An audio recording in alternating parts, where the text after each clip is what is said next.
Email অ্যাড্রেসটা CR অনলাইনে দিয়ে দিচ্ছি সিআরকে।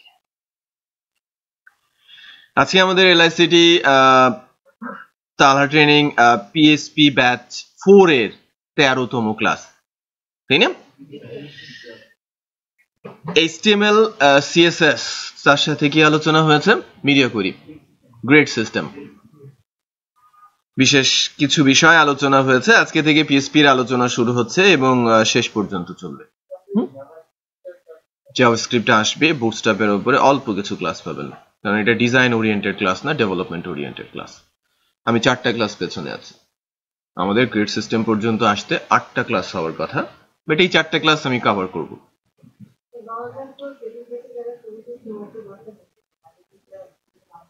হ্যাঁ, আমি এটা কভার আপ করব। নাম্বার অফ ক্লাস এবং আমার আলোচনা যেন একই অ্যালাইনমেন্টে থাকে, এর জন্য উইদিন 20 সেশন আমি এটাকে কভার করে ফেলব। 25th সেশন থেকে আমাদের ল্যারাভেল টার্গেট, সো এর আগ পর্যন্ত আমি একটু টান দিব। ওকে, আর আরেকটা বিষয় হচ্ছে যে বেসিক পিএসপি আলোচনাটা হবে আজকে থেকেই। বেসিক সিনট্যাক্স,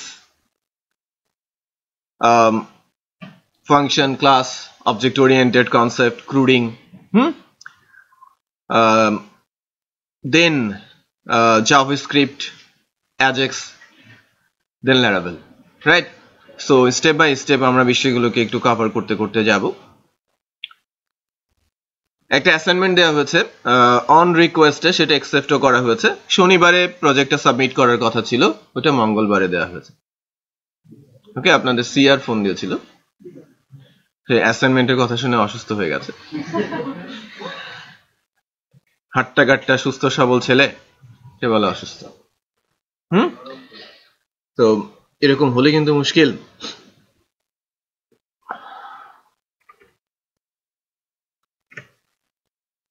অসুস্থ হওয়া যাবে না, মেন্টালি স্ট্রং হতে হবে, রাইট? যখন আপনি ডেভেলপমেন্টে থাকছেন, কোডার হবেন, আপনার ভেতরটা যদি শক্ত না হয় আপনি টিকে থাকতে পারবেন না। নিউ রিক্রুটমেন্টের অ্যারাউন্ড 10% ফার্স্ট 3 মান্থে একবার টাইফয়েডে ভুগে। টাইফয়েড কেন হয় জানেন?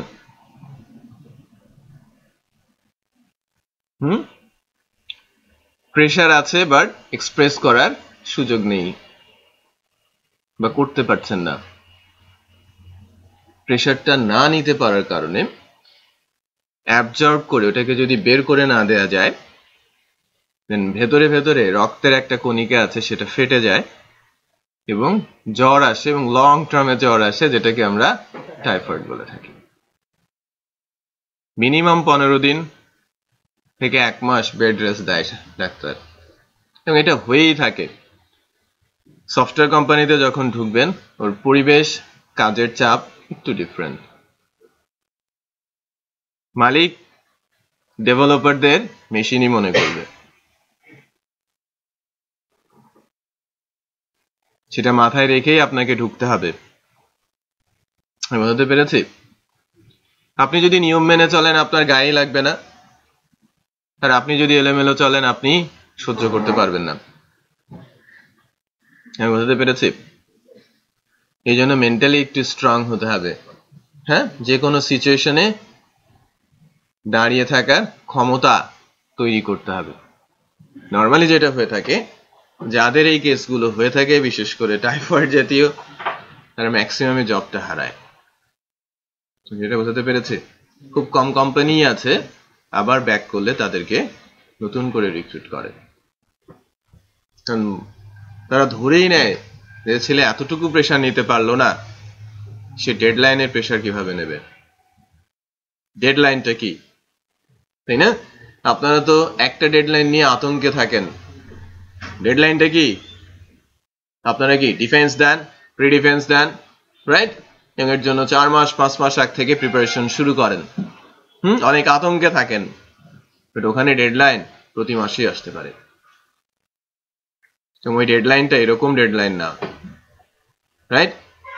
কোটি টাকার প্রজেক্ট যেটা লঞ্চ হবে, যেটা আমাদের করা, সেটা ওই নির্দিষ্ট তারিখে সবার সামনে উন্মুক্ত হবে।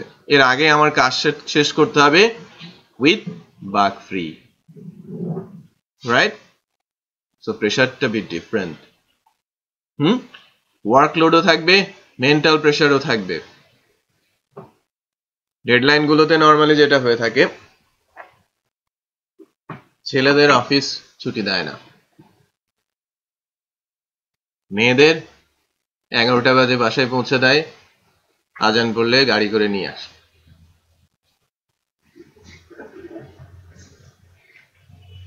এটা বুঝতে পেরেছেন? ওয়ার্কলোডের সাথে সাথে অন্যান্য আনুষঙ্গিক প্রেশারও সেখানে রয়ে যায়। ওই ধরনের প্রেশারও তো আপনাকে নিতে হবে, এবং এটা রেগুলারই নিতে হবে। কারণ আপনি কোনো একটা কিছু ক্রিয়েট করছেন যা একেবারেই ডিফারেন্ট, একেবারেই নতুন কিছু। তার জন্য তো প্রেশার থাকবেই, থাকবে না? সো এই ধরনের মেন্টালিটি তৈরি করতে হবে যাতে আমরা কিছুটা রেডি হয়ে যাই আগে থেকেই, যে না, যা হবে সেটা দেখা যাবে।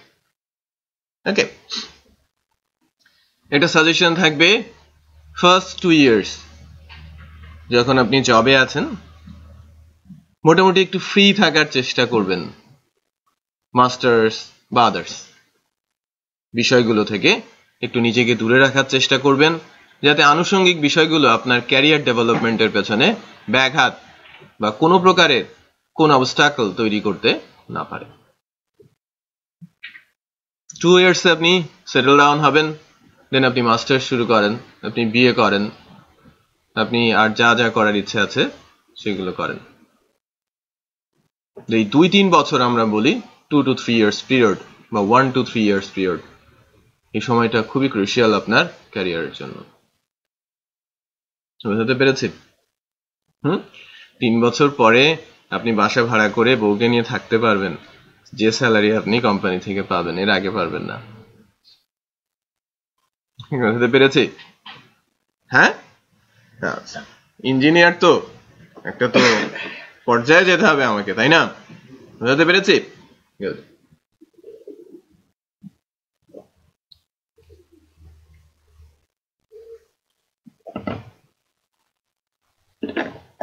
সো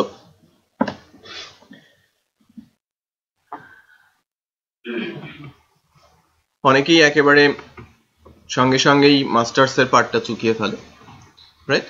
সেটা একেবারে যে খারাপ সেটা আমি বলবো না, বাট মাস্টার্স এবং ক্যারিয়ার একসঙ্গে চালাতে গেলে যে কোনো একটা খারাপ হওয়ার বা বোধ কিছুটা নিচে নেমে যাওয়ার সম্ভাবনা থাকে। মাস্টার্সের রেজাল্ট এবং আপনার ক্যারিয়ারের গ্রোথটা কিছুটা হলেও সমস্যার মধ্যে পড়তে পারে। ঠিক আছে, এমন কোন কোম্পানিতে আপনারা জব নেবেন না যেখানে আপনি একজন আইটিতে স্যালারি 20, 25, 30, 35, মাল্টিন্যাশনাল কোম্পানি, গাড়ি করে নিয়ে যাবে, দুপুরে খাবার দেবে, সপ্তাহে 2 দিন ছুটি থাকবে, কি পেয়ে গেছে? ক্যারিয়ার শেষ। ওই কাজ ইন্টারমিডিয়েট পড়া কোনো একজনকে 3 মাস ট্রেনিং দিয়ে বসিয়ে দিলে সে পারবে। আমি ইঞ্জিনিয়ার, আমার স্যালারি হবে আফটার 5 ইয়ার্স মোর দেন লাক্স, আমি কেন 30-35 হাজার টাকা স্যালারিতে চাকরি করব? তা আবার কি লাইফ টাইমের জন্য? সেটা বোঝা যাচ্ছে। 5,000 টাকা দিয়ে ঢুকেন, বাসে চড়ার টাকা দিলেও হবে, লাঞ্চ করার টাকা দিলেও হবে, কোনো কিছু না দিলেও চলে, যদি সেখানে কাজ শেখা যায়। বুঝতে পেরেছি? প্রথম 3 বছর শুধু কাজের দিকে মনোযোগী হন, টাকা এমনিতেই আসে। ফ্যামিলিকে বলেন যে আমি এখন কিছু পাঠাতে পারবো না, আফটার 3 ইয়ার্স মোটামুটি তোমরা যা চাও তার চেয়ে বেশিই পাঠাবো। চ্যালেঞ্জ নিতে পারেন এবং আপনি সাকসেসফুল হবেন, আই এম শিওর। একটা এক্সপেকটেশন থাকে, তাই না? 4-5 বছর আপনাকে পড়াশোনা করা হয়েছে, অনেক টাকা পয়সা খরচ করেছে, একটা এক্সপেকটেশন থাকে যে আফটার 4 ইয়ার্স ছেলে বা মেয়ে ফ্যামিলির হাল ধরবে। পসিবল, আপনি কিছুদিন পর থেকেই হয়তো কিছু কিছু করে কন্ট্রিবিউট করতে পারবেন, বাট টোটালি হাল ধরার জন্য আপনাকে একটু সময় নিতে হবে। যদি আপনি পুরো হাল ধরতে চান, আপনি উপরে যেতে পারবেন না। আপনার বেস শক্ত করার জন্য একটু সময় সবাইকে দিতে হবে, সবারই স্যাক্রিফাইস করতে হবে, রাইট? বুঝতে পেরেছি? সো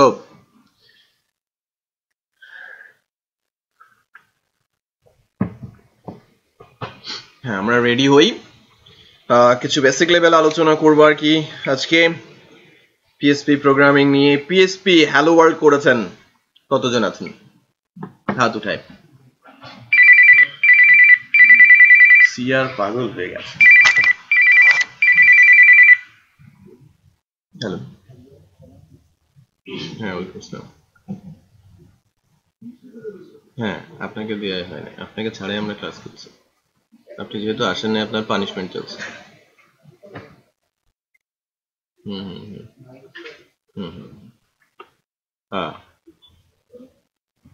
আচ্ছা আচ্ছা, আপনি 2 মিনিটসের লিঙ্ক পাবেন। হ্যাঁ, আপনার ইমেলের ইয়েটাই সেন্ড করা হচ্ছিল আপনি, ঠিক আছে? ওকে, হ্যাঁ লিঙ্কটাতে ক্লিক করুন। ওকে,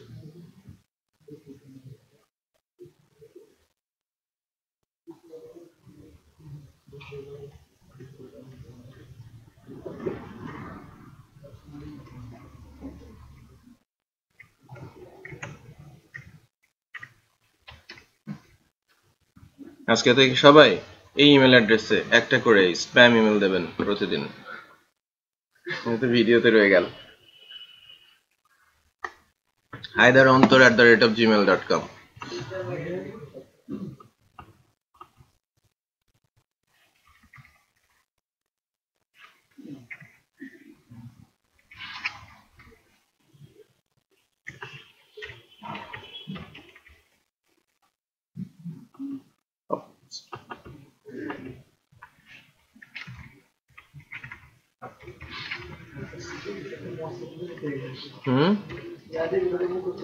হ্যাঁ, মুখস্থ তো আমারও হয়ে গেল।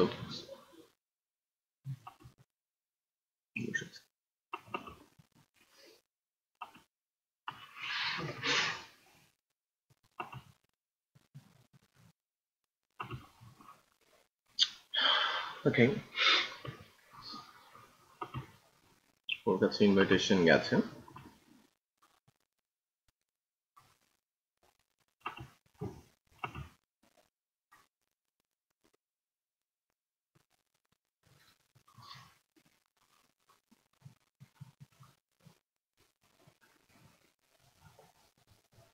আমি অনেকের সঙ্গেই পরিচিত না, সবার সাথে ওভারঅল একটু পরিচিত হব। মোটামুটি 2 সপ্তাহের মধ্যে সবার নামও হয়তো আমার মুখস্থ হয়ে যাবে। বাট মাঝে মাঝে জানতে চাইবো আপনার নামটা কি, ঠিক আছে? যেমন হায়দারের নাম আমার আর ভুল হবে না, হায়দার আলী, তাই না? টিপু সুলতানের বাবা। গিয়েছিলাম তার বাসা দেখতে, ওরা তো থাকতো ব্যাঙ্গালোরে, আমি গিয়েছিলাম তামিলনাড়ুতে, চেন্নাই একটা টেম্পল আছে ভেলুরে, সিএনসির কাছে, ওখানে হায়দার আলী, টিপু সুলতান এসে রেস্ট নিত, সভা সমাবেশ করতো, সে ধরনের বাড়িঘর দেখে আসি, সে হায়দার আলী আর কি। যাই হোক, আপনারা খুব শর্টকাট আপনার পরিচয়টা দেবেন। আমার সম্পর্কে জানা আছে মোটামুটি সবারই, তারপরে আমার সম্পর্কে একটু বলবো। আপনারা যা বলবেন সেটা হচ্ছে আপনার নাম, ইউনিভার্সিটির নাম, কোন সেমিস্টারে পড়ছেন, নেক্সট 6 মান্থে আপনি জবের জন্য রেডি কিনা, ঢাকায় কোথায় থাকছেন, আর কেন কোর্সটা করছেন। টাইম পাস নাকি অন্য কোনো কারণ, সেটা আমাদের জানাতে হবে। আপনার সাথে একজন ছিল, সে কোথায়? এটাই তো সমস্যা, শুক্রবারে বিয়ে ছাড়া খাওয়া, রাইট? অনেকেরই তো না আসার কথা, তাই না? 3টা থেকে শুরু হয়, রাত 10টা 11টা 12টা পর্যন্ত চলে না? আপনারা কি যান না পার্টি টাটি গুলোতে, বিয়ের দাওয়াত টাওয়াত গুলোতে? হ্যাঁ, দাওয়াত লাগে নাকি? আসলেই কি দাওয়াত লাগে বিয়ের দাওয়াতে যাওয়ার জন্য? আমার তো মনে হয় না।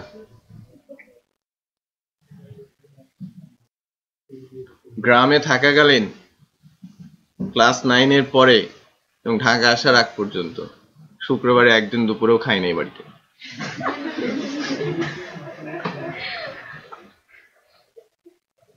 ডেফিনেটলি এলাকাতে তো বিয়ে থাকবে, না হলে পাশের গ্রাম, না হলে পাশের গ্রাম, না হলে পাশের গ্রাম, দাওয়াত তো লাগে না। হ্যাঁ, ঢাকাতেও তো লাগে না। হ্যাঁ, যেখানে যেমন সেখানে সেই ড্রেস।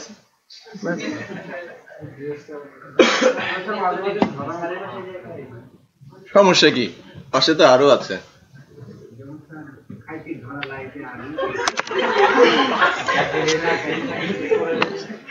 আমার সাথে আরেক বড় ভাই ছিলেন, উনি আবার হিন্দু। উনি খাবার নিয়ে বিভিন্ন ধরনের যে রাখেন, এক পর্যায়ে বিয়ে হচ্ছে, মেয়ে আসবে বর পক্ষ, প্রশ্ন করতে যে আপনারা কোন পক্ষ? বর পক্ষ। বললে বর পক্ষ তো এখন আসে। ওরা কি অপমান, বুদ্ধি শুদ্ধি একটু কম ছিল। হ্যাঁ, কি বলছিলাম, কিছু বিষয় আপনাদের কাছ থেকে আমি জানতে চাইবো। আমার সম্পর্কে জানেন, আমার নাম Mohammad Shafiul Alam, CEO Talha training, lead trainer BITM basis, lead trainer bridge of training, guest teacher CSE department, United international university, guest lecturer BCC Bangladesh computer council. So এই হচ্ছে আমার এখনকার কাজের পরিধি, যেখানে আমি এখন কারেন্টলি কাজ করছি। Honours masters United international university, school college Ishwardi ইক্ষু গবেষণা উচ্চ বিদ্যালয় স্কুল আর ঈশ্বরদী গভর্নমেন্ট কলেজ আমার কলেজ। ঈশ্বরদী পাবনা থেকে আমি। আর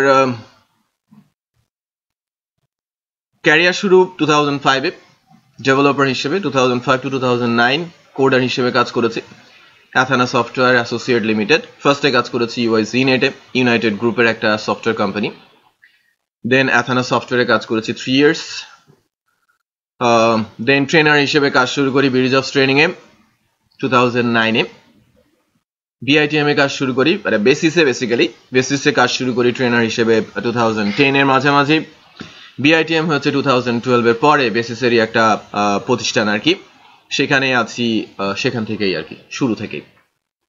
সেখানে ওয়েব ডেভেলপমেন্ট এবং ওয়েব ডিজাইন ট্র্যাকে কোঅর্ডিনেটর ফ্রেমওয়ার্কে লিড ট্রেনার হিসেবে কাজ করছি।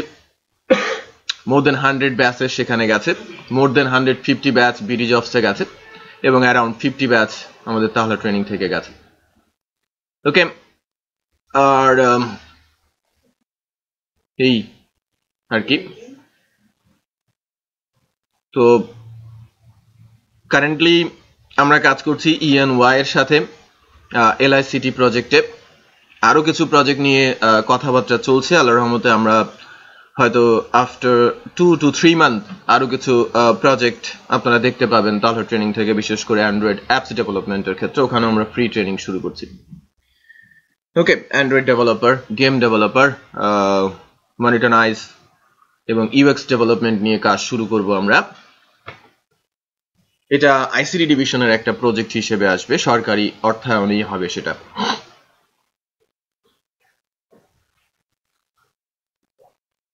আর ভলান্টিয়ারলি কাজ করছি বেসিসের ডিজিটাল এডুকেশন স্ট্যান্ডিং কমিটিতে।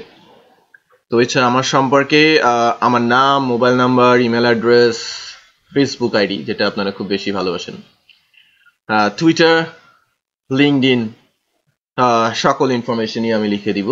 যে কোনোভাবেই আমার সঙ্গে যোগাযোগ করতে পারেন। যদিও আমার প্রসেসর স্লো, রিপ্লাই পেতে সময় লাগবে। ওকে, ফোনে কথা বললে ইনস্ট্যান্ট রিপ্লাই পাবেন, SMS দিলে মোটামুটি রিপ্লাই পাবেনই, বাট ফেসবুকে খুব কমই যাওয়া হয়। মেসেজগুলো যেমন গতকালকে একটা মেসেজে রিপ্লাই করেছি আমি, যেটা অক্টোবরে এসেছিল 2016। এটা ব্রাহ্মণবাড়িয়া থেকে একটা ছেলে SMS করেছিল ফেসবুকে। সে বলেছে, স্যার আমি প্রায় 6-7 মাস আগে SMS দিয়েছিলাম, কালকে রিপ্লাই করেছেন। সরি বলেছি ফার্স্টে, তারপরে তার কথা শুনেছি। সেই হচ্ছে বিষয়। তো যদি ফেসবুকে মেসেজ লিখেন, মোবাইলে একটা নক দেবেন, সেক্ষেত্রে মোবাইলে লিখায় ভালো। ওকে, তো এই হচ্ছে বিষয়। ট্রেনিং এবং development totally different, right? Different বলতে পারেন environment, different style, different strategy apply সেখানে করতে হয়। শেখা, শেখানো এবং অ্যাপ্লাই করা তিনটা কিন্তু আলাদা আলাদা জিনিস। আপনি শিখছেন বাট অ্যাপ্লাই করতে পারছেন না, আপনি জানেন আপনি শেখাতে পারছেন না। সবকিছু সমন্বয় বা কম্বিনেশন অত্যন্ত গুরুত্বপূর্ণ। আমি কথা কিন্তু কিছুক্ষণ থেমে থেমে বলি, বলতে পারেন হ্যাবিট, হতে পারে প্র্যাকটিস, রাইট? একটা জিনিস খেয়াল করবেন, আপনারা কি ডোরা দেখেন? নাম শুনেন নাই? ডোরেমন শুনেছেন? ওটা ইন্ডিয়ান, হিন্দিতে হয়, সারাদিন চলে, বাচ্চারা দেখেন, তাই না? ডোরা দেখেন নাই? গুড। ডোরাও স্প্যানিশ ল্যাঙ্গুয়েজের একটা কার্টুন, রাইট? ওই কার্টুনটাতে প্রতিটা পর্বেই কোনো না কোনো বিষয় বাচ্চাদের শেখানো হয়। খেয়াল করে দেখবেন, কথা বলার পর তারা কিছুক্ষণ ওয়েট করে অ্যান্সার পাওয়ার জন্য, 2 to 5 সেকেন্ড, দেন তারা অ্যান্সার নিজেরাও বলে। এতে বাচ্চা যদি রিয়াক্ট করে গুড, আর না করলে তো সে শিখেই যাচ্ছে, পরে একবার বলছে। স্বাভাবিকভাবেই সবার ব্রেইন একই তরঙ্গের কথা ক্যাচ করতে পারবে না, এটাই স্বাভাবিক, রাইট? আমি যখন একটা তরঙ্গে কথা বলছি, কারো কারো কথার 60% কানের মধ্যে দিয়ে যাচ্ছে, বাকিগুলো বাইট দিয়ে, কারো কারো 50, 40, 30 এভাবে নামছে। আমি কখনো এক্সপেক্ট করছি না যে আমি 100 ওয়ার্ডস দিয়েছি, 100 ওয়ার্ডসই আপনাদের কানের মধ্যে দিয়ে গেছে, রাইট? বাট আমি যদি একটু ধীরে সুস্থে বলি কথাগুলো, ম্যাক্সিমাম রিসিভ করতে পারবে, তাই কিনা? আর আমি যদি একটা নির্দিষ্ট পেস নিয়ে আগাই, অনেকেই আছে তারা হয়তো পিছিয়ে পড়বে। রিল্যাক্সড হয়তো থাকতে পারেন যদি রেগুলার ক্লাস করেন, আপনার কখনোই প্রেশার মনে হবে না ক্লাসকে, বাট প্র্যাকটিস করতে গেলে কিছুটা প্রেশার ফিল করতে পারেন, রাইট? রেগুলার না থাকলে আপনি ছিটকে যাবেন, আই এম শিওর, বিশেষ করে লারাভেল থেকে, যদি আপনি ক্লাসে রেগুলার না থাকেন। আমি বোঝাতে পেরেছি? ভয় দেখাচ্ছি না, জাস্ট স্ট্র্যাটেজি বলছি। ভিডিও বলতে পারেন একদম শুরু থেকে, আমার ক্যারিয়ারের শুরু থেকেই ভিডিওতে রেকর্ড করে দেওয়াটা অনেকে হয়তো তখন পছন্দ করতো না, স্ট্র্যাটেজিক্যাল কারণেই, বাট এটা নিয়ে আমি বহু ফাইট করেছি বেসিস ভিডি জবসে। দেন ইট এস্টাবলিশড, এখন each and every training centre এখন ভিডিও রেকর্ড দেয়। আগে এটা দেয়াই হতো না, কারণ কি, ভিডিও দেখেই শিখে নেবে, স্টুডেন্ট আসবে না। এর জন্য আমাকে ফাইট করতে হচ্ছে 2009 থেকে, এটা 2013 এর পর এস্টাবলিশড হয়ে গেছে, সবাই সেটা এখন করছে, রাইট? আমার পলিসি ছিল, আমার 20 জন টাকা দিয়ে ভর্তি হয়েছে, রাইট? তারা তো টাকা দিয়ে ভর্তি হয়েছে, রাইট? ক্লাস বুঝতে পারছে না, তারা আবার এটা শুনবে, এটা তো তার টাকার কেনা, রাইট? বুদ্ধি কম এই বলে তার টাকা তো জলে যেতে পারে না। প্র্যাকটিস এখন কম করেছে সার্টেন কোনো প্রবলেমের কারণে, তাই বলে সে তার টাকাটা লস করতে পারে না। রেকর্ডিংটা তার কাছে থাকবে, প্রয়োজনে সে যদি আসে আমি আবার তাকে রিপিট করব, সেটা আমার পলিসি। সো রেকর্ডিংটা আপনারা রেগুলার পাবেন, ক্লাস রেকর্ডিং প্রতিদিন, এবং আই হোপ আগের গুলো পেয়েছেন। ওকে, সো রেকর্ডিং দেওয়ার মূল কারণ হচ্ছে যদি কারো ইচ্ছে থাকে ক্লাস যদি সে করে 1 বছর পরেও যদি সে ভিডিওটা দেখে বুঝতে পারবে সে, কারণ সে ক্লাস করেছে। আমার চ্যানেলে বা আমাদের টালা ট্রেনিং এর চ্যানেলে মোর দেন 800 ভিডিওস রয়েছে, প্রতিদিন 10 থেকে 15টা করে ভিডিও আপলোড হচ্ছে এখন। সো সিরিজ আছে, আলাদা আলাদা করে সিরিজ করা আছে, বাট দেখলেই কি সেটা শেখা যাবে? ক্লাস করলে সেটা খুব ভালো বোঝা যাবে, ক্লাস না করলে সেটা বোঝা যাবে বাট অতটা না যেটা আমরা ক্লাস করে বুঝতে পারছি, রাইট?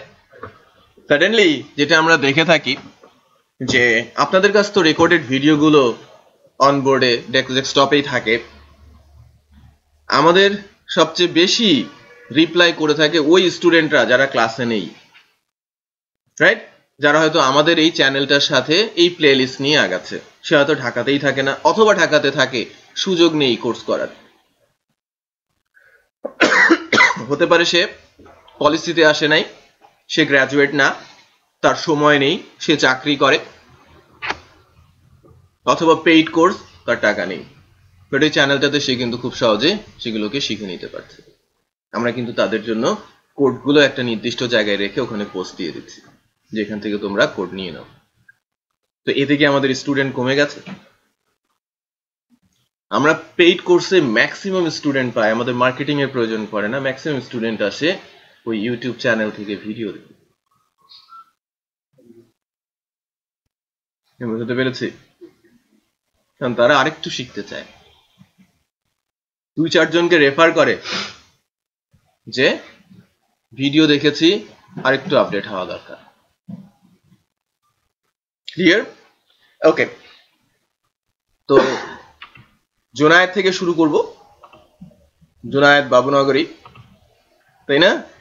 মহাসচিব হেফাজত ইসলাম, তাই না? দাঁড়িয়ে আছে? নেই, কেটে ফেলেছেন। যাই হোক, কি কি বলতে হবে? নামটা, ইউনিভার্সিটি, সেমিস্টার, কতদিনের মধ্যে আপনি জবের জন্য রেডি, এবং কেন কোর্সটা করছেন বলেন, বসেই বলেন। আমার নাম জয়াদ, আমি শেখ বুরহানুদ্দিন পোস্ট গ্রাজুয়েট কলেজে পড়ছি, 4th সেমিস্টার, আমার বাসা লালবাগ।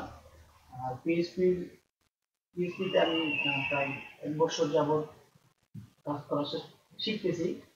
আর আগামী 6 মাসের ভেতরে আমি কোর্স করব। হবেন? জব করবেন কি করে? আপনি তো 4th সেমিস্টারে পড়েন, সঙ্গে সঙ্গে আপনাকে ক্যান্সেল করে দেবে ফাইনাল ইয়ার। ক্লাস হয় দিনের বেলা, তাই না? 4 দিন সপ্তাহে, 5 দিন। তো ক্লাস বাদ দিয়ে জব করবেন কিভাবে? আগে পিছে সাপোর্ট আছে।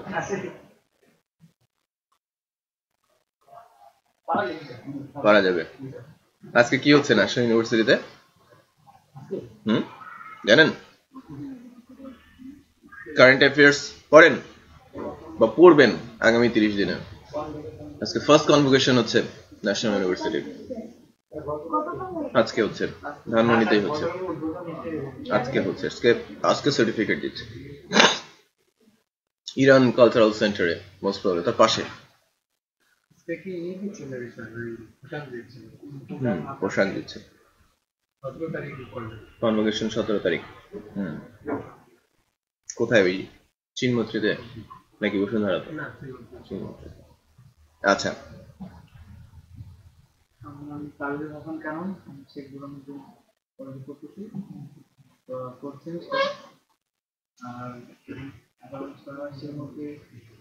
চেষ্টা করবো অনেক ভালো আরো চেষ্টা করবো। আর আমি ওয়ারিতে থাকেন, ওয়ারিতে ওইদিকেই, পুরান ঢাকার ওইদিকে না? ওকে। বুরহানুদ্দিন কলেজে আমি পরীক্ষা দিয়েছিলাম। সায়েন্স বিল্ডিং আছে 2006 না 206, 206 নম্বর রুম, এরকম একটা রুম আছে। এটা 2004, 3 কথা, 2 এর কথা, 3 কথা, কোন একটা সালের কথা। আমি ভর্তি হয়েছিলাম একটা ইনস্টিটিউটে ফার্স্ট, কম্পিউটার সায়েন্সে গ্রাজুয়েট হওয়া বলে। টাকা পয়সা নেই, খুব কম পয়সায় চুক্তি হয়েছিল। কত? 1,80,000। আমি জানি না যে সেটা ন্যাশনাল ইউনিভার্সিটি ছিল। ওকে, মফস্বলে তো ভুল হয়ে গেছিল আর কি। তো ফার্স্ট ইয়ার করেছিলাম, নামটা ছিল BIT, something like that, right? BAIT, bait. এটা ছিল কাকরাইল না, এটা হচ্ছে এই শাহবাগের আগে এই পাশটাতে কি বলে, পশু পাখির দোকান আছে, কাটাবন্ডা। টুংকিং রেস্টুরেন্ট আছে, টুংকিং রেস্টুরেন্টের উপরে। আমরা যখন আমাদের ইনস্টিটিউটের অ্যাড্রেস দিতাম বলতাম টুংকিং রেস্টুরেন্টের উপরে। হ্যাঁ, তো ওই সময় ফার্স্ট ইয়ার পরীক্ষা দিয়েছিলাম বুরহানুদ্দিন কলেজে। আমার 2টা সাল নষ্ট হয়ে গেছে সেখান থেকে। সো টাইমটা অত্যন্ত গুরুত্বপূর্ণ। নষ্ট হয়েছে এই কারণেই যে আমি 2 বছরে 1 বছরের পড়েছিলাম, পরীক্ষা দিয়েছিলাম কম্পিউটার সায়েন্সে। ওটার জন্য আমি যখন আমরা বেসিক্যালি ওই ইনস্টিটিউটে তালা দিয়ে আমরা কয়েকজন মিলে ইউনাইটেড ইন্টারন্যাশনাল ইউনিভার্সিটিতে শিফট হই, ইউনিভার্সিটির ফার্স্ট ইয়ারের সেকেন্ড কোয়ার্টারের স্টুডেন্ট। আমাদের ফ্যাসিলিটি ইউনিভার্সিটি দিয়েছিল, অনেক বেশি ফ্যাসিলিটি ইউনিভার্সিটি দিয়েছিল ইউআইইউ। ক্রেডিট আওয়ার অনেকটা কমিয়ে রেখেছিল, আমাদের 40 ক্রেডিট তারা অ্যাকসেপ্ট করে নিয়েছিল, রাইট? অনেক ফ্যাসিলিটি আমরা পেয়েছিলাম আর কি। এই জন্যই বলছি থ্যাঙ্কফুল ইউনাইটেড ইন্টারন্যাশনাল ইউনিভার্সিটির কাছে। আমরা যেটা করেছিলাম আর কি, যে আমরা সবাই ঠিক সেখান থেকে এসেছিলাম, যে ফ্যামিলি থেকে, টাকাটা ছিল খুবই ইম্পর্টেন্ট ইস্যু, খুবই ক্রাইসিসের জায়গা আর কি। ওখানে যে পরিমাণ টাকা আমাদের দেওয়ার কথা ছিল ইউনিভার্সিটিকে, এর চেয়ে বেশি আমরা দিতে পারবো না, সেটা আগেই বলে দিয়েছিলাম, রাইট? 1,80,000-এর 4 ভাগের 1 ভাগ টাকা বাইট আমাদের নিয়ে নিয়েছিল। বাকি টাকাটা ইউনাইটেড ইন্টারন্যাশনাল ইউনিভার্সিটিতে দিব, এই চুক্তিতে আমরা ভর্তি হয়েছিলাম। বাট ইউনিভার্সিটির একটা কি বলে রুলস আমাদের সঙ্গে জুড়ে দিয়েছিল। ইউনিভার্সিটিতে ওই সময় পড়তে লাগতো 6 লক্ষ টাকা, এখন সম্ভবত 10 লক্ষ লাগে। আমরা দিতে রাজি ছিলাম 1,40,000 মতো। বাট ইউনিভার্সিটি অ্যাকসেপ্ট করেছিল, একটা ল অ্যাড করেছিল, সেটা ছিল সিজিপিএ 3.5 এর নিচে আসলে সবকিছু ক্যান্সেল হয়ে যাবে, উপরে থাকলে ঠিক আছে। যারা উপরে ছিল ইউনিভার্সিটি তাদের সবকিছু মেনে নিয়েছে, যারা নিচে চলে গেছে তাদের জন্য ইউনিভার্সিটি। বুঝতে পেরেছেন? তো অনেকটাই পিছিয়ে আছি, 2 বছর কভার করতে বেশ টাফ হচ্ছে আর কি। সো টাইম লস করবেন না, আর কাউকে আপনি করতেও দেবেন না। বাচ্চা কাচ্চা থেকে শুরু করে ভাই বোন সবার জন্য, হ্যাঁ, পড়াশোনার জন্য যেন সময় নষ্ট না হয়। আমার মতে কারো যদি নির্দিষ্ট কোনো সাবজেক্টে পড়ার আগ্রহ থাকে এবং সে যদি ওখানে ভর্তি হওয়ার সুযোগ না পেতে পারে, সে ধরনের কোনো চান্স থাকে, ইন্টারমিডিয়েট পরীক্ষা দেওয়ার পরে ইউনিভার্সিটিতে ভর্তি করে দেওয়া উচিত। তাই ইউনিভার্সিটিগুলোর ভর্তি নিয়ে নেওয়া উচিত। অনেকেই এখন করছে, রেজাল্টের সাথে সাথেই কিন্তু মানে ইউনিভার্সিটিগুলোতে ভর্তি হয়ে যাচ্ছে। তারা কিন্তু ওয়েটই করছে না যে আমি মেডিকেলে দিব, আমি কি বলে আমি ইঞ্জিনিয়ারিং এ পরীক্ষা দিব, আমি ইউনিভার্সিটি দিব, সেই ইউনিভার্সিটি দিব, 1 বছর শেষ, আরেক বছর আমি ট্রাই করি, 2 বছর শেষ। বুঝতে পেরেছেন? এখান থেকে বিরত থাকবেন। সেমিস্টার ড্রপ দেওয়া, কোর্স ড্রপ দেওয়া, এখান থেকে বিরত থাকবেন। চলছে চলে যাক। বুঝতে পেরেছি? যেভাবে আছে পাস হলেই হলো, সার্টিফিকেট যেন আমি পাই। এটা শুধু কাজে লাগবে কি বিয়ে করার জন্য, আর অন্য কোনো কাজে লাগবে না। যদি হায়ার স্টাডিজ এর ইচ্ছে থাকে ডিফারেন্ট থিংস, আদারওয়াইজ ওই সার্টিফিকেট আপনি খুলেও দেখবেন না জীবনেও। হয়তোবা নাতি নাতিকে দেখাবেন, তার আগ পর্যন্ত উই পোকা খাবে, রাইট? আর বউ যদি দেখতে চায় আদৌ তোমার কাছে আছে কিনা, তাই কিনা?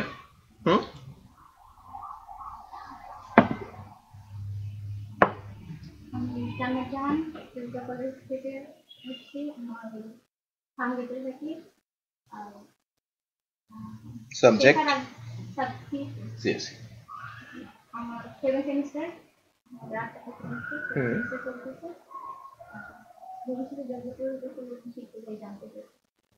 ওয়েব ডেভেলপার হতে চান? গুড। আপনি?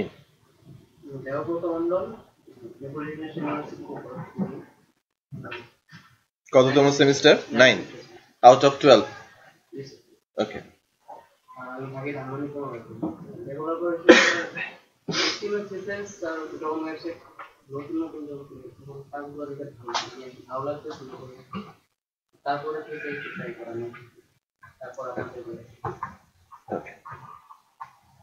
ওয়েব ডেভেলপার হতে চাচ্ছেন, দেশে বাড়ি কোথায়?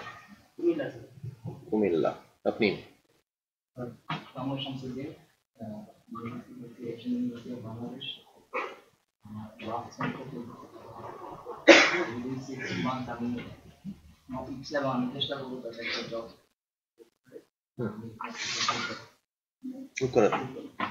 উত্তরাতে থাকেন, ফার্ম গেটের ক্যাম্পাসে পড়েন।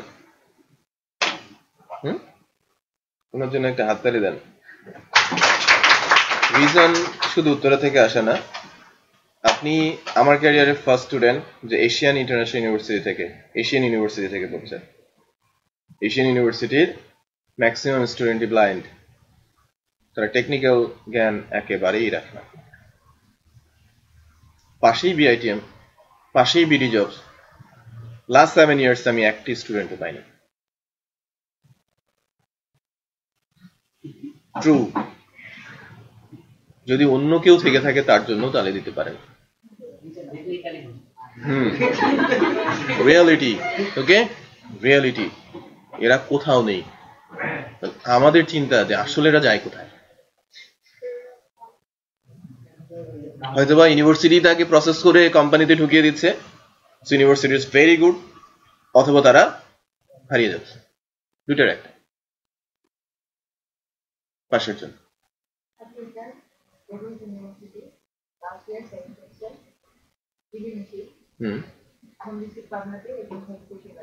পাবনা কোথায়? কাশীনাথপুর। ওকে। এখানে কোথায় থাকেন? পশ্চিম রাজাবাজার, এই রাস্তার অপোজিটে। ওকে।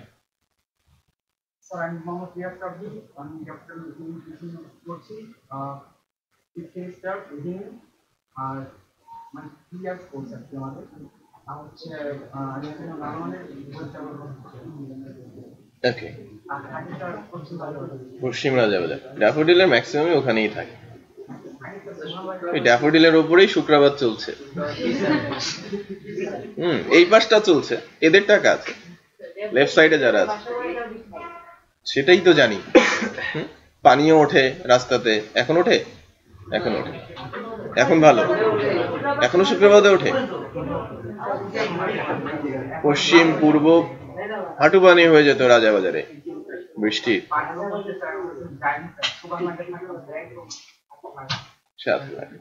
ওকে, আপনি?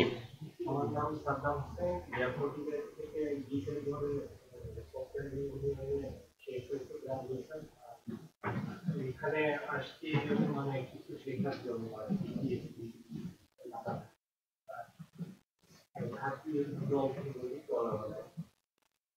এখানে। ওকে। পাশের আমি মোহাম্মদ শিবলি সাবিক। আমি বিবিডি থেকে কম্পিউটার সায়েন্স এন্ড ইঞ্জিনিয়ারিং গত নভেম্বরে গ্র্যাজুয়েশন কমপ্লিট করেছি। আমি পুরো একই থাকি। আর তাহলে নিয়ে আসার উদ্দেশ্য হচ্ছে ডেভেলপমেন্ট ভালোভাবে শিখে নেক্সট মান্থের মধ্যে ভালো জব। আপনার টার্গেট করা উচিত নেক্সট মান্থ। গ্র্যাজুয়েশন কমপ্লিট হয়ে গেছে আপনার বোধ দুজনেরই, বলা উচিত ছিল যে নেক্সট মান্থে আমরা জব করবো ইনশাল্লাহ। সব সময় প্রস্তুত, রাইট? খুঁজতে থাকেন, যে অবস্থায় আছেন জব খুঁজতে থাকেন আপনি। না এই আপনি, হ্যাঁ বলেন। হ্যাঁ, Farhana Noakhali science and technology university থেকে গ্র্যাজুয়েশন কমপ্লিট, পোস্ট গ্র্যাজুয়েশনও কমপ্লিট। ওকে, বাকি উত্তর আছে আচ্ছা অ্যাকচুয়ালি জব করা হয় নাই, কারণ হচ্ছে বিয়ে হয়ে গেছিল। আমি পোস্ট গ্রাজুয়েশন করা, তারপর থেকে আর করা হয় নাই। নিজে নিজে ট্রাই করে হচ্ছে পিএইচডি লারাভেল আইডিয়া আছে আর ভালো শেখার জন্য। ওকে, তার মানে দুজনই আছেন কোর্সে? আপনারা দুজনই আছেন কোর্সে? আপনার সাথে যে আসে আসবে কিনা আমি ঠিক শিওর না। আচ্ছা, আসতে পারে। পেছনে ঢাকায় আমরা ঢাকা ইন্টারন্যাশনাল ইউনিভার্সিটিতে পড়ি 11 সেমিস্টারে, আর 35 সেমিস্টার আমার কুমিল্লা। তারপর এখানে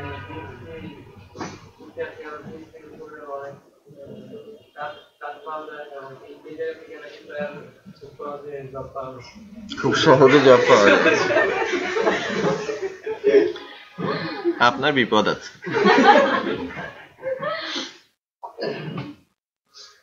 পাশের জন, আপনার নামটা খুব ইন্টারেস্টিং, আবু জর। হ্যাঁ, ওর নাম আমার মনে আছে, লিস্ট দেখেই মনে আছে। বলেন। ঢাকা ইন্টারন্যাশনাল ইউনিভার্সিটিতে 11 সেমিস্টার চলে দেশের বাইরে রাজবাড়িতে। এখানে আসছি ডেভেলপমেন্ট হিসেবে,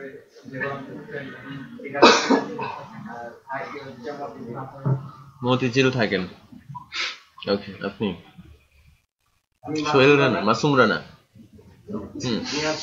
ঢাকা ইন্টারন্যাশনাল ইউনিভার্সিটিতে 11 সেমিস্টারে। হোম ডিস্ট্রিক্ট হচ্ছে নীলফামারী। আর ওয়েব ডেভেলপমেন্টের কাজ শেখার খুবই ইচ্ছা, কারণ এটা খুব ভালো লাগে। আপনাদের এখানে সেজন্য আসা আর কি।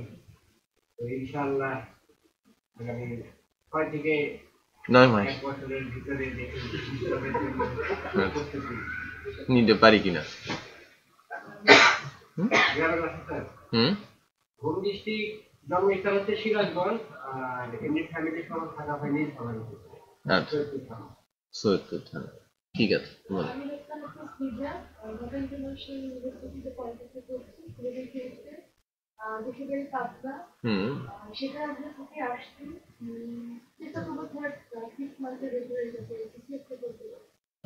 পাবনা কোথায়?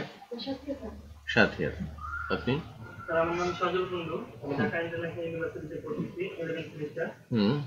পিএইচডি স্যার আমি অনেক আগে থেকে বাসায় ট্রাই করতেছি, প্রায় 4 সেমিস্টার থেকে বাসায় প্র্যাকটিস করি। আমার দেশে বের হলো গোপালগঞ্জ। এখন তো পুলিশ হওয়ার কথা, পুলিশের মতোই দেখা যাচ্ছে। অ্যাপ্লাই করেন নাই? করলেই হয়ে যাবে। হ্যাঁ হ্যাঁ, করলেই হয়ে যাবে। টাকা পয়সা কোথান আপনি?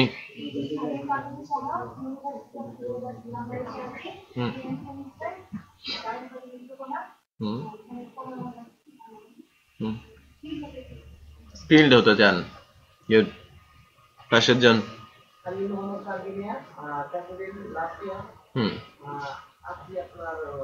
রাজাবাজার শুক্রবার। আচ্ছা, পানি উঠে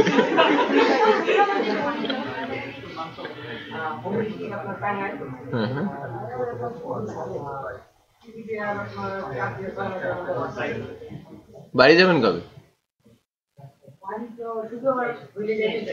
শুক্রবার হলে যেতে চান? চমচম নিয়ে এসেন, ঠিক আছে? পোড়া বাড়ির কিন্তু। হ্যাঁ, আচ্ছা। আপনার বৃহস্পতিবার ছুটি? ঠিক আছে, শুক্রবারে আমরা মিষ্টি খাবো।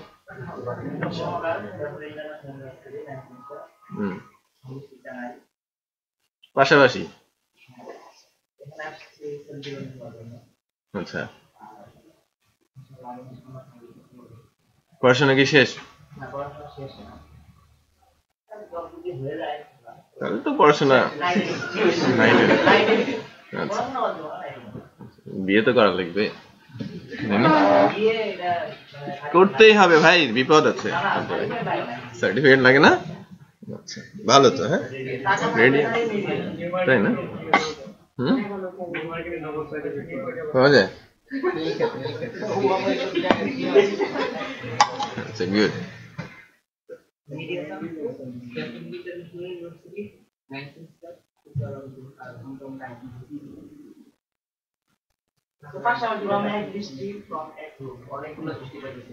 তাই তো, এই জন্যই তো তাকিয়ে আছে। প্রত্যেকের জন্য একটা, প্রত্যেকের জন্য দুইটা, প্রত্যেকের জন্য তিনটা জমে গেছে। নেন আপনি। Fourth semester. কয়টা সেমিস্টার? 8টা। ক্যান্সেল হয়ে যাবে কিন্তু, আমার জন্য ঠিক আছে। Final year. আপনি?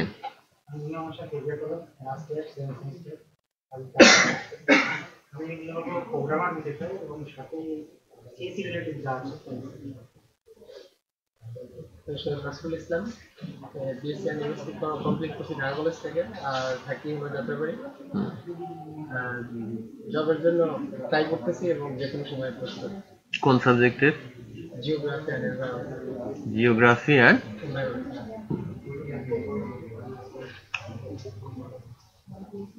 ঢাকা কলেজ অনার্স রেজিস্ট্রেশন করানো হবে, রাইট? এতদিন পর করানোর মূল কারণ হচ্ছে আমরা দেখে নিলাম যে আসলেই তারা ক্লাস করতে রাজি কিনা। যারা এই পর্যন্ত এসেছেন তারা হয়তো ইচ্ছে পোষণ করছেন কোর্সটা সম্পন্ন করবেন, রাইট? তো আগামীকাল আমরা রেজিস্ট্রেশন করব বিডি স্কিলসে। ভর্তির সময় সম্ভবত আপনারা কাগজপত্র দিয়েছিলেন সফট কপিতে, কাছে রাখবেন, আমরাও প্রোভাইড করব। ভর্তি হওয়ার সময় যে কাগজগুলো আমরা দিতাম, যেমন জন্ম সনদ, এক কপি স্ক্যান করা ছবি আর ইন্টারমিডিয়েট সার্টিফিকেট। তো ওই মুহূর্তে আমার কাছে ন্যাশনাল আইডেন্টি কার্ড ছিল না। আমার ন্যাশনাল আইডেন্টি কার্ড নির্বাচন অফিসে প্রায় 2 বছর আগে কিন্তু আমি ঢাকায় থাকার কারণে ওই ন্যাশনাল আইডেন্টি কার্ড উড়াইতে পারিনি। পরে আবার রিটার্ন ব্যাক নির্বাচন অফিসে চলে আসছে। আমি এই মুহূর্তে আপনাকে কন্ডিশন জন্ম সনদ আছে কিনা আপনার?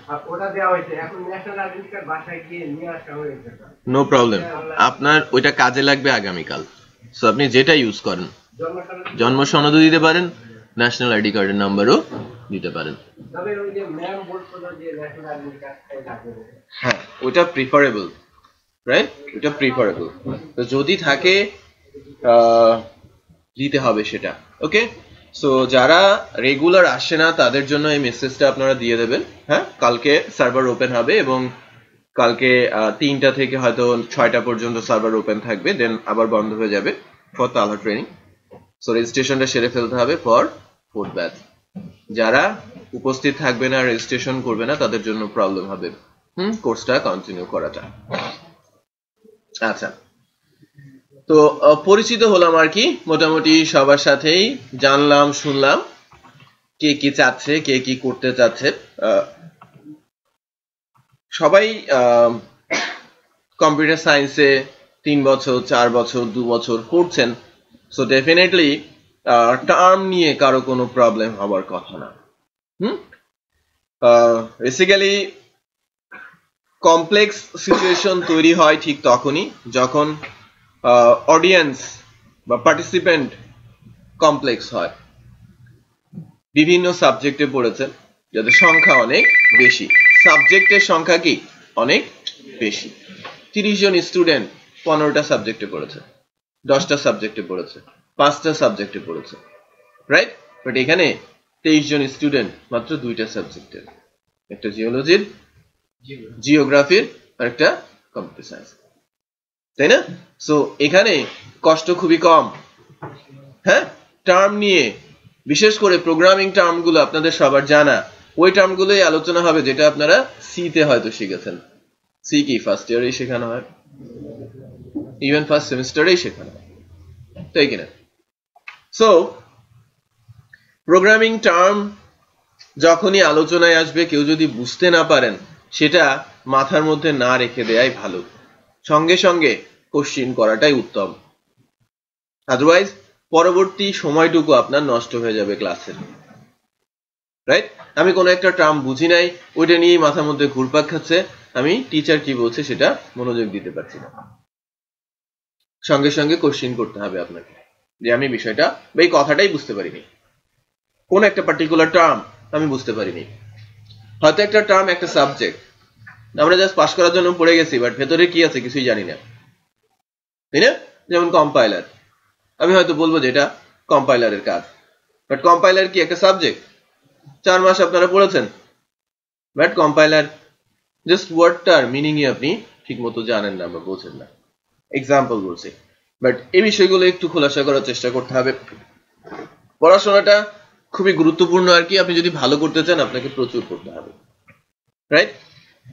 পড়তে হবে বলতে বই পড়া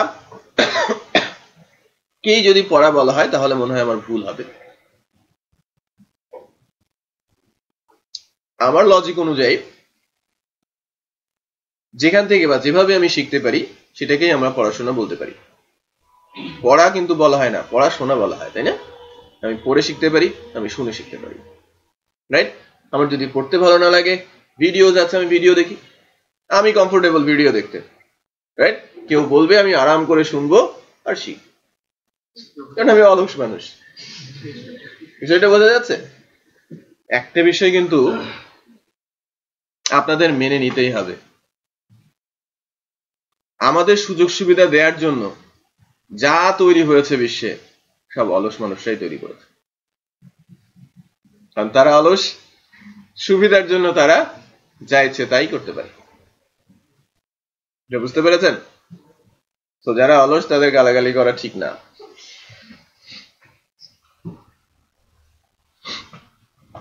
ওকে, তো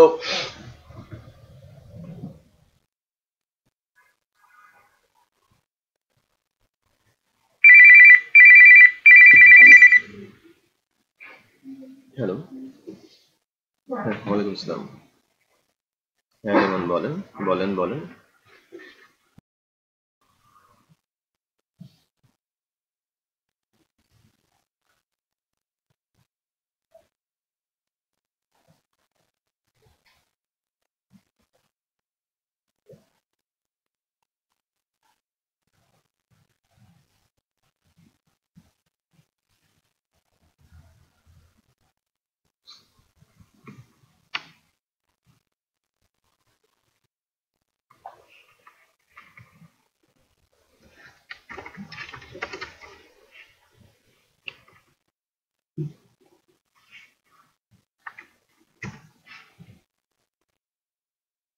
এই সাইটটার সাথে তো সবাই পরিচিত, তাই না?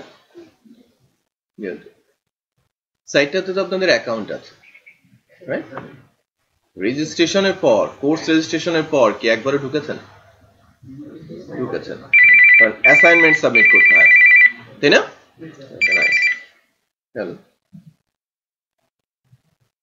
আপনার নাম যেন কি বলুন? লেমন, ঠিক আছে। ডেলিভার,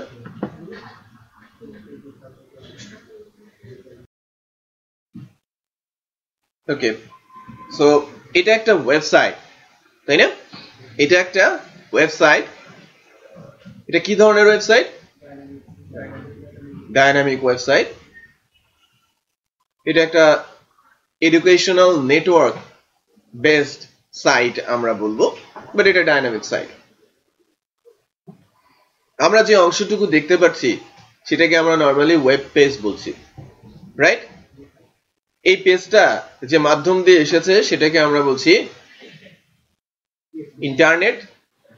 ইন্টারনেটের মাধ্যমে আমার মেশিনে ব্রাউজারে যখন একটা সাইট লোড হয় তখন অ্যাকচুয়ালি দুইটা বিষয় এর সঙ্গে যুক্ত থাকে। আমরা ইউজাররা ইন্টারনেটের মাধ্যমে কোনো একটা পার্টিকুলার ডোমেইনকে হিট করি, talhatraining.com এটাকে আমরা ডোমেইন বলছি। এই ডোমেইনটা হিট করার পর যদি মেশিনে ইন্টারনেট কানেক্টিভিটি থাকে, সে সরাসরি এটাকে ডোমেইন সার্ভারে নিয়ে যাবে। ডোমেইন সার্ভার এক্সিস্টেন্সি চেক করবে যে এই ডোমেইনটা আসলেই এক্সিস্ট করে কিনা। আমি যদি এলোমেলো কোনো কিছু লিখে এন্টার দেই, সাইট আসবে? ডেফিনেটলি সেটা রেজিস্টার্ড হতে হবে, রাইট? ডোমেইনটা যদি এক্সিস্ট করে, ডোমেইনটা এক্সিস্ট করলে ডোমেইন সার্ভারে আমাকে মুভ করাবে। ডোমেইন সার্ভারের ভেতরে ওই পার্টিকুলার ডোমেইনটার কোড কোথায় রাখা আছে সেটা পয়েন্ট করা থাকে নেম সার্ভারের মাধ্যমে। সো নেম সার্ভার বলতে বোঝাচ্ছি হোস্টিং সার্ভারের অ্যাড্রেস, রাইট? দুইটা জিনিস গুরুত্বপূর্ণ, ডোমেইন আর কি hosting server, right? So domain আমাকে কার কাছে পাঠাবে? হোস্টিং সার্ভারে। হোস্টিং সার্ভারে যদি কোড না থাকে, ব্ল্যাঙ্ক পেজ, যদি একটা পেজ দেয়া থাকে লাইক ওয়েলকাম অর কাউন্টডাউন, যদি পুরো ওয়েবসাইট থাকে, পুরো ওয়েবসাইটের প্রথম পেজটা আমার সামনে চলে আসবে। এই যে অ্যাকশনগুলো এক্সিকিউট হচ্ছে, এর জন্য ব্রাউজার কিন্তু আমাকে দেখাচ্ছে কখন কোন অ্যাকশনটা এক্সিকিউট হচ্ছে। আমি যখন কোনো একটা ডোমেইন লেখার পর এন্টার প্রেস করছি, তখন একটু যদি আপনারা খেয়াল করেন, বিশেষ করে যখন আপনি স্ট্যাটাসে দেখবেন ওই গাছটা যেখানে আছে, এই গাছটা বেসিক্যালি একটা আইকন, রাইট? এটা আমাদের লোগো। এখনকার সকল ওয়েবসাইটেই কিন্তু লোগো সেট করা থাকে আইকনিক পজিশন, এটাকে ফেভ আইকন বলা হয়। ওই জায়গাটা গোল গোল করে ঘুরতে থাকে, ঘুরতে থাকে না? ঘুরতে থাকে। যখন আমি এন্টার প্রেস করি তখন গ্রে কালারে এন্টি ক্লকে ঘুরতে থাকে।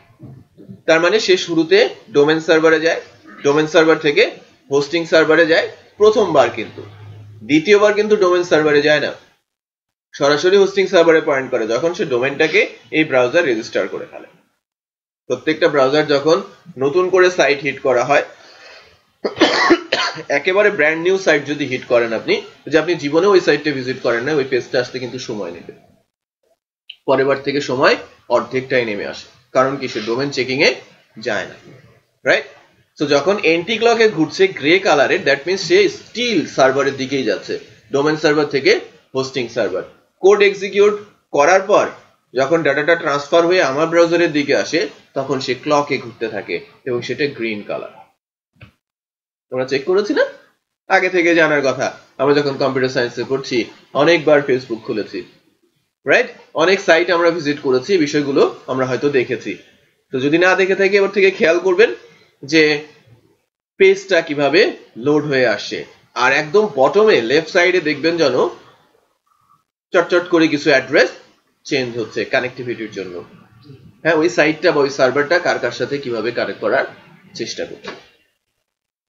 তার মানে আমি ডোমেইনে হিট করছি, কোড আছে হোস্টিং সার্ভারে, কোড সেই সার্ভার থেকে এক্সিকিউট হচ্ছে, হয়ে কিছু ইনফরমেশন আমার মেশিনের ব্রাউজারে এসে ডিসপ্লে হচ্ছে। এই সাইটটাকে আমরা বলছি ডাইনামিক ওয়েবসাইট। এটা পিএসপি দিয়ে তৈরি করা, কোডিগনেটর ফ্রেমওয়ার্কে একটা ম্যাচিউরড ওয়েবসাইট। আমাদের এন্ডে যখন এসেছে, সরি, পিওর HTML, CSS আর জাভাস্ক্রিপ্ট আছে। এখানে পিএসপির কোনো সিনট্যাক্স নেই। পিএসপি সিনট্যাক্স সার্ভারেই আছে এবং যখন এক্সিকিউট হয়েছে কোড, তখন সেটা সার্ভারেই এক্সিকিউট হয়েছে। আমার সার্ভার আছে ইউএসএ তে, সো আমার কোড এক্সিকিউট হয়েছে ইউএসএ তে। আমার ইনস্ট্রাকশন গেছে বাংলাদেশ থেকে, আর সিম্পল টেক্সট এসেছে আমার ব্রাউজারে। ওই টেক্সটের মধ্যে আছে কি? HTML, CSS আর জাভাস্ক্রিপ্ট। এই তিনটা ল্যাঙ্গুয়েজকে চিনতে পারছে কে? ব্রাউজার। তিনটা ল্যাঙ্গুয়েজকে বলা হয় ক্লায়েন্ট সাইড ল্যাঙ্গুয়েজ। এর মধ্যে দুটো মার্কআপ, একটা প্রোগ্রামিং ল্যাঙ্গুয়েজ। HTML আর CSS কে বলা হচ্ছে মার্কআপ ল্যাঙ্গুয়েজ, আর জাভাস্ক্রিপ্ট কে বলা হচ্ছে programming language. Very first disadvantage কি? ওপেন কোড যে কেউ চুরি করতে পারে। ক্লিয়ার? সার্ভারের কোড কখনোই ক্লায়েন্ট মেশিনের ব্রাউজারে আসে না। সেই জন্যই পিএসপি কে বলা হচ্ছে কি? Server side language. কোথায় রান করছে? সার্ভার। আমি যখন প্রোগ্রামিং করব, আমি যখন কোড লিখব, তখনও সেটাকে একটা সার্ভারেই রাখতে হবে, সেখান থেকেই রান করাতে হবে। সেটা বোঝা যাচ্ছে? ওকে। এই প্রজেক্টটাতে কয়েকটা টেকনোলজি ইউজ করা হয়েছে, যেগুলো এই কোর্সের ভেতরেও আছে। কিছু কিছু টেকনোলজি আছে হয়তো এই কোর্সে আপনারা পাবেন না। এর মধ্যে অন্যতম হচ্ছে জেসন। এখানে জেসনের ইউজ আছে, বাট আপনারা অ্যাজাক্স পাবেন সিমিলার। সো এখানে HTML আছে, CSS আছে, জাভাস্ক্রিপ্ট আছে, jQuery আছে, অ্যাজাক্স আছে, জেসন আছে। সার্ভার সাইডে PHP আছে, MySQL ডেটাবেস আছে। ঠিক আছে, এখানে 8টা টেকনোলজি কাজ করছে। ক্লিয়ার? ওকে, তো আমরা 7টা বিষয় জানবো কোর্স থেকে। HTML, CSS, JavaScript, jQuery, Ajax, PHP আর MySQL database. Additional PHP framework, এটাও ফ্রেমওয়ার্ক দিয়ে করা কোঅর্ডিনেটর আমরা শিখবো কি? ওকে, বাট একটা সাইট যখন আমাদের সামনে আসে তখন কি সেটা প্লেন টেক্সট যার মধ্যে আছে HTML, CSS আর জাভাস্ক্রিপ্ট। তো আমি যা দেখতে পাচ্ছি সবই কি HTML, CSS আর জাভাস্ক্রিপ্ট। ওকে, ডাইনামিক ওয়েবসাইট, স্ট্যাটিক ওয়েবসাইট আর ওয়েব অ্যাপ্লিকেশন। ওয়েবে এই 3 ধরনের ডেভেলপমেন্ট হয়ে থাকে। স্ট্যাটিক ওয়েবসাইট, ডাইনামিক ওয়েবসাইট আর ওয়েব অ্যাপ্লিকেশন। স্ট্যাটিক এটা পিওরলি HTML, CSS, জাভাস্ক্রিপ্ট ছাড়া কিছু সেখানে নেই। যা ডিসপ্লে হচ্ছে সব কোডের মাধ্যমে ডিসপ্লে হচ্ছে, রাইট? সেটা কি স্ট্যাটিক ওয়েবসাইট। টেকনোলজি কি HTML, CSS আর জাভাস্ক্রিপ্ট। ডাইনামিক ওয়েবসাইট যখন আমি বলবো, ওয়েবসাইট বলতে গেলে, ডাইনামিক বলতে গেলে ডেফিনেটলি সেখানে ইনফরমেশন আদান প্রদান হতে হবে। ইউজার যেন ইনস্ট্রাকশন দিতে পারে, ইনফরমেশন পাস করতে পারে, সেই ইনফরমেশন গুলো প্রতিনিয়ত যেন চেঞ্জ হয়। যে অ্যাপ্লিকেশন সাইটের মাধ্যমে তাকে আমরা ডাইনামিক সাইট বা অ্যাপ্লিকেশন বলতে পারি, রাইট? সাইট বা অ্যাপ্লিকেশনের মধ্যে পার্থক্য খুবই কম। সাইট মাস পিপলদের জন্য, সবার জন্য উন্মুক্ত, আর অ্যাপ্লিকেশন টার্গেটেড অডিয়েন্সদের জন্য। রিপিট করছি, টার্গেটেড অডিয়েন্সদের জন্য। আমি যদি কোনো একটা সাইট বানাই এবং বলি যে এই নেটওয়ার্কে চলবে, তখন সেটা আর সাইট হবে না, সেটা হয়ে যাবে কি অ্যাপ্লিকেশন, রাইট? সো ব্যাংকের কোনো একটা সফটওয়্যার যারা ব্যাংকার তারা ইউজ করছে, সেটা অ্যাপ্লিকেশন, রাইট? ইউনিভার্সিটির কোনো একটা সাইট ইউনিভার্সিটির স্টুডেন্টরা তার নেটওয়ার্ক ইউজ করছে, সেটা অ্যাপ্লিকেশন। সেটা বোঝা যাচ্ছে? ওকে, সো টেকনোলজিতে কোনো পার্থক্য নেই, ডিজাইন সেন্সে পার্থক্য আছে, ইন্টারফেসে পার্থক্য আছে। ওয়েবসাইট দেখতে যেমন ঝাক্কাস হয়, যেন চোখে ভালো দেখা যায়, আর অ্যাপ্লিকেশন গুলো কাজে যেন ভালো হয়। সেটা বোঝা যাচ্ছে? ওইটা পারপাস সার্ভ করে আর এটা টাইম পাস করে। ক্লিয়ার? ওকে, বাট এখনকার দিনে সকল বড় লোক কিন্তু ওয়েবসাইটের মালিক। জুকারবার্গ কিছুদিনের মধ্যে হয়তো 1 নম্বরে চলে যাবে সাইট দিয়ে, ওয়েবসাইট বানিয়ে। এটা বোঝা যাচ্ছে? কারণ ওয়েবসাইট দিয়ে এত ইনকাম কোথায়? ফুটপ্রিন্ট। মানুষ, আমরা তাকে ইনকাম করতে সাহায্য করেছি। যত বেশি মানুষ তত বেশি টাকা। হ্যাঁ, আমাদের টার্গেটও কি মানুষ, ইউজার। আপনি আসেন, ইউজ করেন, ফ্রিতে ইউজ করেন, সবই ফ্রি। আমাদের ইনকাম আমরা কিভাবে করতে হয় সেটা বের করে নেব। এটা বুঝতে পেরেছেন? সো আমি কি করছি, কাকে কি করে দিচ্ছি, আমি হয়তো আমার জন্য যা করি নাই, ফেসবুকের জন্য তার চেয়ে বেশি করছি, তাই কিনা? হ্যাঁ, তো নিজের জন্য একটু কিছু করেন, এই জন্যই আসেন। ওকে, ভেরি নাইস। সো আমরা একটু নিজেকে সময় দেই, রাইট? নিজেকে সময় দেই। আমি বলবো না কে কতটুকু সময় দেবে, তারাই ভালো বোঝে যে আমার কতটুকু সময় লাগবে। আমি নির্দিষ্ট করে কিন্তু বলছি না যে এত ঘন্টা দেন, 7 ঘন্টা দেন, রাইট? রুটিন করেন, এখন পড়েন, তখন পড়েন, আমার দরকার নেই। আপনি ভালো বুঝবেন যে আজকের ক্লাসটা কমপ্লিট করে নেক্সট ক্লাসে আসতে আমার কতটুকু সময় লাগবে, ঠিক অতটুকুই দেন। ঠিক আছে? তাই বলে আজকে সময় দিতে পারি নাই, কালকে যাব না, এটা যেন না হয়, আরো পিছিয়ে যাবে। ওকে, তো যা বলছিলাম যে HTML, CSS, জাভাস্ক্রিপ্ট কি, আর এই তিনটা ল্যাঙ্গুয়েজের জন্য যে সার্ভার সেটা কিন্তু ব্রাউজার। রিপিট করছি, এই তিনটা সার্ভারের জন্য, এই তিনটা ল্যাঙ্গুয়েজের জন্য সার্ভার কে? সকল ব্রাউজার। তো ব্রাউজার এই ল্যাঙ্গুয়েজ গুলোকে চিনতে পারে, বুঝতে পারে, এবং কম্পাইল করতে পারে। কম্পাইলের মাধ্যমে সে আউটপুটটা ডিসপ্লে করে। HTML, CSS, জাভাস্ক্রিপ্টের কোড আমি নোটপ্যাড, ওয়ার্ড ফাইলে লিখতে পারি। HTML ফাইল যদি আমরা জেনারেট করতে চাই, যে কোনো জায়গাতে কোড লিখে .html এক্সটেনশনে সেভ করলেই হয়। CSS এর কোড .css এক্সটেনশনে সেভ করলেই হয়, আর জাভাস্ক্রিপ্ট .js এক্সটেনশনে সেভ করলেই হয়। বাট আপনারা সম্ভবত এডিটর ইউজ করেছেন, নেটবিনস, ড্রিমওয়েভার ইউজ করতে পারেন, হ্যাঁ, সাবলাইন ইউজ করতে পারেন, PHP Storm ইউজ করতে পারেন, রাইট? বাট নেটবিনসটার পেছনে মূল কারণ হচ্ছে নেটবিনসটা ডেভেলপমেন্টের জন্য সবচেয়ে বেশি ইউজ করা হয়ে থাকে ইন্ডাস্ট্রিতে। সফটওয়্যার কোম্পানিগুলো নেটবিনসটা বেশি প্রিফার করে। হ্যাঁ, একটা এডিটর দিয়ে মোটামুটি সকল প্রোগ্রামিং ল্যাঙ্গুয়েজ হ্যান্ডেল করা সম্ভব এবং অত্যন্ত পাওয়ারফুল, রাইট? প্রোগ্রামিং এর হিউজ ফ্যাসিলিটিস সেখানে রয়েছে, প্রচুর হেল্প আপনারা পাচ্ছেন কোড করতে গিয়ে, তাই না?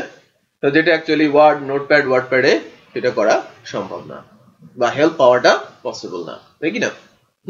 আপনি টেবিল লিখছেন, টেবিলে ক্লোজিংটা চলে আসছে, রাইট?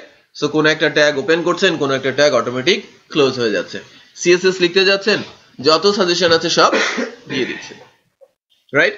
যখন প্রোগ্রামিং করতে যাবেন, আমি বলবো যে PHP তে 1100-র বেশি ফাংশন রয়েছে, মাথায় বাড়ি, তাই না? কিভাবে দেখবো, কোথায় পাবো, সব হেল্পলাইন নেটবিনসই আপনাকে দিয়ে দেবে। সো টেনশন করার কোনো কিছু এখানে নেই।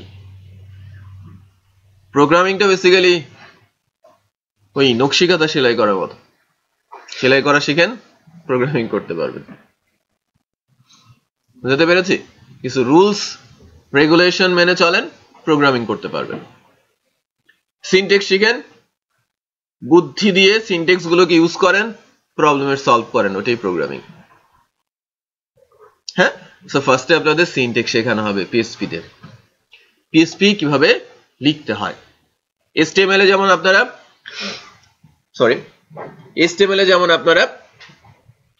HTML ট্যাগ দিয়ে শুরু করেছিলেন, এখানেও আমরা কি PHP সিনট্যাক্স দিয়েই শুরু করব। এর জন্য লাগবে কি একটা সার্ভার,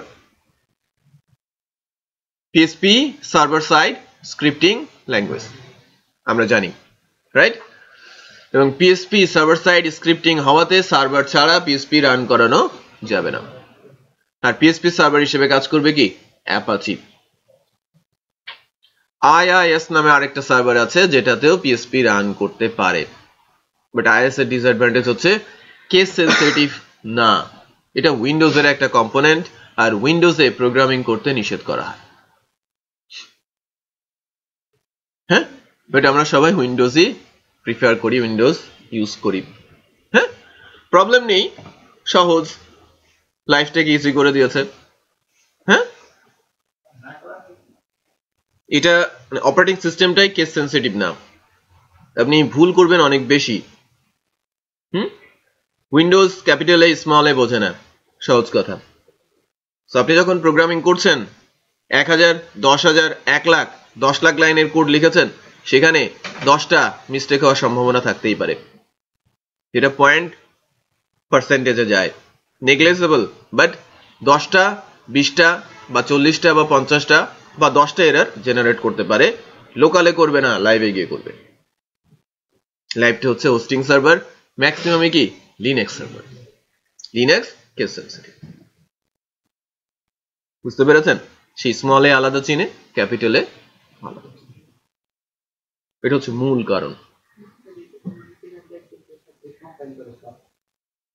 কোন চেনার দায়িত্ব তার, বাট আপনি যখন এক জায়গায় ক্যাপিটাল ইউজ করেছেন, আরেক জায়গায় স্মল এ ইউজ করেছেন, উইন্ডোজ এটা ধরবে না, উইন্ডোজের মধ্যে অ্যাপাচিও আপনাকে ধরবে না, বাট যখন আপনি লিনাক্সে চলে যাবেন তখন সে চলবে, কারণ অপারেটিং সিস্টেমই কি কেস সেন্সিটিভ না। ওকে ওকে নাও সো আমাদের সার্ভার দরকার পড়বে, আমরা ডেটাবেস নিয়ে কাজ করব, আমাদের মাইস্কুয়েল সার্ভারের দরকার পড়বে। এছাড়াও কিছু সার্ভার ডেভেলপমেন্টের সময় লাগে, like email server, others development যেমন .NET-এর বা জাভা ডেভেলপমেন্টের জন্য টমক্যাট সার্ভার, অথবা লোকালের ডাটা লাইভে আপলোড করার জন্য ফাইল ট্রান্সফার প্রোটোকল সার্ভার।